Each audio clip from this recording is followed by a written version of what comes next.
Olá, bem-vindo ao Programa Python. Você quer aprender a fazer estruturas de for com listas de uma maneira muito mais eficiente do que essa coisa grandona aqui que vai retornar para a gente os números de 0 a 10? Nesse vídeo eu vou te ensinar a fazer isso em uma linha. Então já deixa o like, se inscreve no canal e fica comigo até o final porque vai ter muita coisa nesse vídeo.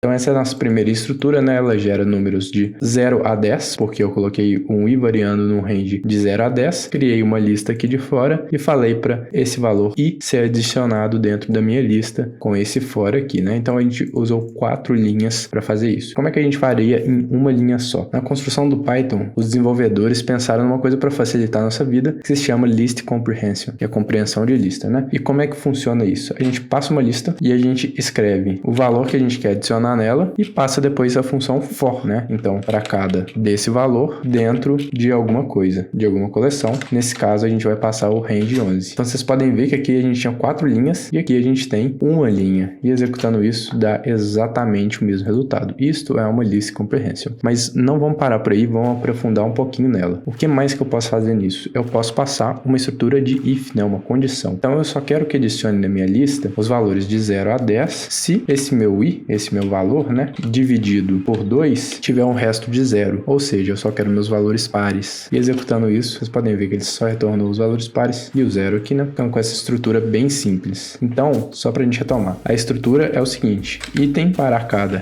item dentro de uma coleção, se nosso item ou alguma condição for cumprida, né? Então, a gente vai passar o item para cada desse item dentro de uma coleção, se acontecer uma condição. Essa é a nossa estrutura da list comprehension. E a gente poderia usar isso com strings, por exemplo. For i in programa Python, que ele me retornaria uma lista com todas as palavras, né? Programa Python. E vamos fazer com um if aqui, if i in a, e, i, o, u, né? Então só quero que adicione as vogais. Então ele mandou o a, o e e o o, né? O, a, e, o. São todas as vogais que tem aqui. E se isso na verdade fosse uma lista, né? Esse programa Python fosse uma lista, então fosse o programa o primeiro elemento e o Python o segundo elemento. Se eu passasse sem o if aqui, ele simplesmente ia me reproduzir essa lista, né?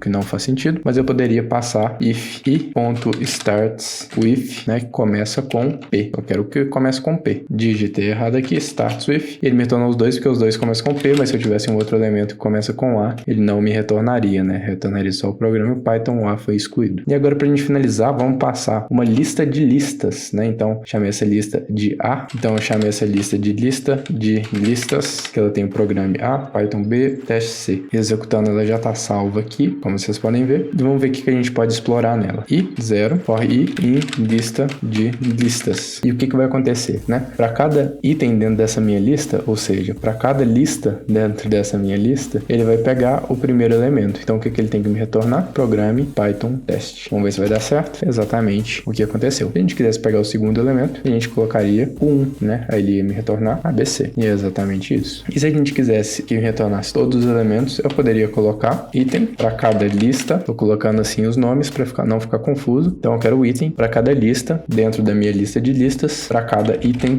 dentro da lista. Ficou muito confuso? Mas vamos ver o resultado. Programe A, Python B, teste C. Então a gente conseguiu transformar essa lista de listas em uma lista única. Item para cada lista dentro de lista de listas, para cada item dentro da lista. E a compreensão de listas poderia avançar aqui, né? Com quantos fors você quisesse, com quantos ifs você quisesse também. Dá para fazer uma estrutura bem complexa. Mas aí já não vale tanto a pena porque fica difícil a leitura. E só um último exemplo, a gente poderia fazer isso com um dicionário. Vamos chamar esse dicionário de A.